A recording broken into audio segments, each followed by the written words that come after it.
Next मॅचच्या टॉससाठी पण invitation देऊयात. बोलो तयार. एज लागले, जवळपास थांबला चेंडू. रनआउटची चान्स होती, कुमार पोहोचले होते.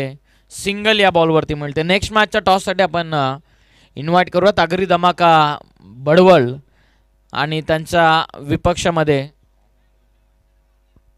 जिग्नेश आरो 11 वंजारपाडा बी टीमच्या कॅप्टनला आम्ही रिक्वेस्ट करत आहोत की आपण टॉस करण्यासाठी या. गोलंदाज तयार. ओ जबरदस्त फटका. टाइम देखील प्रॉपर केलेला. अंतिम चेंडूवरती यशनं जबरदस्त फटका चढवलेला. सरळ सीमा पार ठोकला षटकार.